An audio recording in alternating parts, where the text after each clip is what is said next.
Rabban guyyaan sun na dabre. Arra kun dhufee dabaree ergadde gurranatti qabaana dhageeffadhaame gurranatti qabaana dhageeffadhaame. Hojiin keessan gaariin nutti uume amillee wallaahi isinuma abdii sabaa yoomillee wallaahi isinuma abdii sabaa yoomillee. Bara dabre dura rakkoo meeqa garre barataa ta'uudhaaf hedduudha rakkanne arra kunoo hamdii ol kaanee dubbanne mootummaa keenyaaf mee al takka hamillee mootummaa keenyaaf mee al takka hamillee. Jijjiiramni dhufee bu'aa meeqa garre mee hawaasa kiyya gurraaf deebisa kan inni ansiif himu qalbiin na dhageessa daa'imni dhukkubee geessitee mana yaalaa qoricha kennituuf hin hayyamu sila yoo diddee dhiste sumaatu miidhe yoo diddee dhiste sumaatu miidhe garuu yoo obaaste ni fayyada daa'imni akkasii hawaasni keenyaas wanta isa fayyadu tolaan hin fudhatani akkasii hawaasni keenyaas wanta isa fayyadu tolaan hin fudhatani. Amma kunoo harka nu fayyaduu isaa wallaahi hin kijibu tasuma hin sobu yaa hawaasa kiyya kaneen si dhaamadhu ololoo sobaa dhiisirraa fagaadhu misooma guddisuuf mudhii kee hidhadhu mootummaa keenyaa waliin godhu hariiroo jabdu mootummaa keenyaa waliin godhu hariiroo jabdu. Kanatti aansee ergaa takkaan qaba. Hawwaniif shamarran mee gurraa as qaba dubbiin shamaraa kun bu'aa guddaa qaba hawaasa barsiisuun isinirraa jalqaba hawaasa barsiisuun isinirraa jalqaba.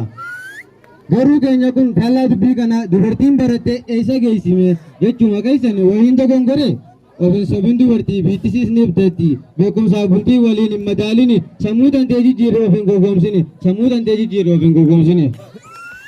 Dubartiin barattee yoom waa agarre warri jettame as qabi gurroo kee fakkeenyaan siif himaa barattuu baratte xayyaaraa balalasiifte. Munaa Maamadi barattuu dhalaati kan dhalatte munaan aanaa gursumitti paayileetii taatee dhagahimee shamarran keenya silaa wanti isaa yaadan teenyee midhaan fixuu mannaa deemnee jaarsa laallannaa jechaa dhaadatanii ayyaa salphina jechaa dhaadatanii ayyaa salphina.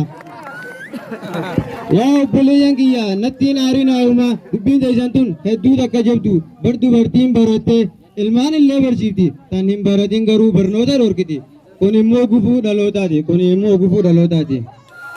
Dhiisiyaa harmeeto dhiisiyaa abbaako ilmaan firraa ergi mana barnootaatti bibbitii harka kaa'i qalamaaf dabtara hordofii ilaali sirna barumsaarra kana dhaamsi kiyya lammii koo wadaraa kana dhaamsi kiyya lammii koo wadaraa. Dhaamsi koo lammaffaa yaadachiisuuf barataa ahiyyaa barataa yeroo nama gataa yoo ittiin fayyadamne siif hin qabu faayidaa jabaadhu barataa jabaadhu baratu biyyi teenya tun suma kan abdattu numa mataa keenya namuu haa hubatu kanuma keessa jira barataan gariin maqaa barataatiin dhiisee hojii maatii barcaadhaaf qaxarrii mirqaanneeffame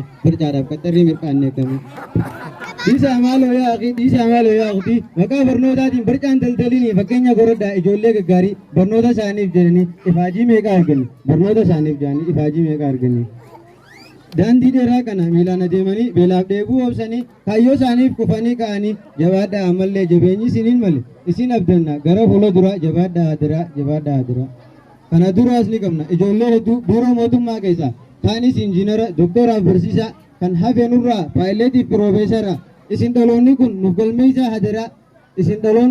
galmeessaa hadaraa. Dhaamsa tokkoon qaba hawaasa maraaf daa'imman utubuun ammarraa jammara sammuu daa'imaa qaroomsa hadaraa waan dhaggeeffatanii guddaa galatoomaa.